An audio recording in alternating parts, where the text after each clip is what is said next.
मैं जयकृष्ण गोस्वामी एक लड़की की कहानी सुनाने के लिए जा रहा हूँ। किसी राज्य में एक राजा रहता था। उसकी बेटी बहुत सुंदरी, चांद के समान सुंदरी था। राजा के दिल में ये अरमान था कि जैसे मेरी बेटी सुंदर है, ऐसा सुंदर दामाद मिलना चाहिए। राजा ने नाई और ब्राह्मण को आदेश दिया, जैसा मेरा बेटी सुंदर है, ऐसा दामाद खोज के लाओ। अब नाई और ब्राह्मण इसी राज में जाकर के कोई भी लड़का को ढूंढ के लाए और राजा से बोले, हे राजा, ये लड़का बहुत सुंदर है, बहुत सुखी संपन्न है, इसके साथ आप अपनी बेटी का शादी कीजिए। वो राजा बोला, नहीं नहीं, ये लड़का अच्छा नहीं है, इसके साथ मैं अपनी बेटी का शादी नहीं करूँगा। फिर नाई और ब्राह्मण ढूंढते ढूंढते ढूंढते ढूंढते किसी राज जाए, वहाँ के राजा को आमंत्रित करें। वो राजा इनके यहाँ आए और लड़की को देखे। ये राजा को बोले, नहीं नहीं, उसके यहाँ शादी नहीं करना है, ये लड़का अच्छा नहीं है, उसके पास उतना जमीन जायदाद नहीं है, उसके पास इतना हाथी घोड़ा नहीं है। नाई ब्राह्मण फिर दूसरे राज्य चले जाता था और वहाँ से जाने के बाद कोई लड़का सेट करता था। लड़का सेट करने के बाद राजा को सूचना देता था। राजा को सूचना देने के बाद राजा बहुत दुखी होता था, ये मेरे बेटी का जोग लड़का है ही नहीं। बोला ठीक है। नाई और ब्राह्मण दोनों परेशान हो गया। बोला ठीक है। नाई और ब्राह्मण दोनों ने विचार किया, जो इस लड़की के लिए कैसा लड़का ढूंढना चाहिए जो राजा को पसंद आए। नाई जात में बहुत तेज होता है। जात में नाई, पंछी में कौआ, ख्यात, पहले ख्यात तकर बाद जात।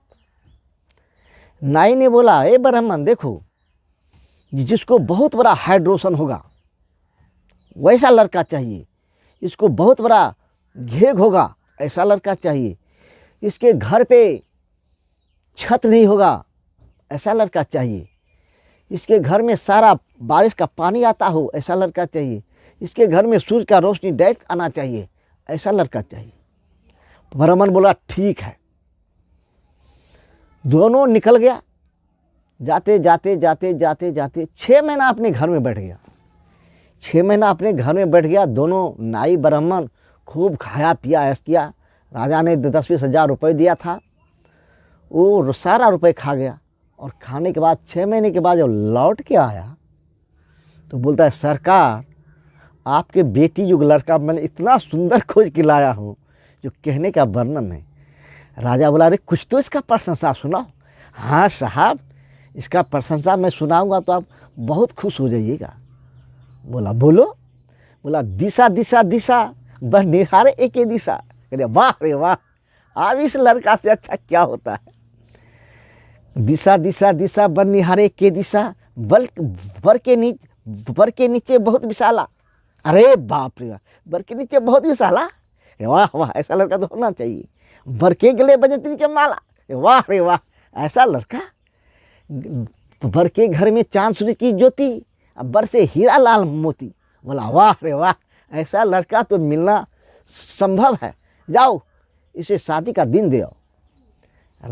नाई और ब्राह्मण दोनों आया। बोला, ए राजकुमार, आपका शादी का दिन फिक्स हो गया, बोलिए किस दिन शादी करो।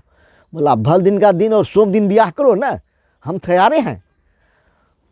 तो नाई ब्राह्मण आया। बोला, सरकार, रथ और हाथी घोड़ा भेज दीजिए जो उस लड़के को लाया जाए। राजा ने हाथी घोड़ा रथ भेज दिया, उस लड़के को लाया। अब देखता है लड़का को एक आँख नहीं है, उसके नीचे में बहुत बड़ा हाइड्रोशन है, गले में इतना बड़ा घेग है। राजा ने बोला, अरे ये क्या ले आया। बोला, मैं नहीं ले आया, आप ही ने बोले जो सुंदर लड़का। मैंने तो पहले बोला, दिशा दिशा दिशा बर निहारे के दिशा, यानी एक ही तो आँख है। बर के नीचे बहुत विशाला, बर को इतना बड़ा हाइड्रोसिन है। बर के गले बजंती के माला, इतना बड़ा घेग है। बर के घर में चांद सूरज की ज्योति, यानी छप्पर पे घास नहीं है। बर से हीरा लाल मोती, चांद सूरज की ज्योति उसके घर में आता है। बारिश बरसता है तो सारा पानी उसके घर में आता है। अब राजा वाली बात, अब उस लड़का को वापस कैसे करे?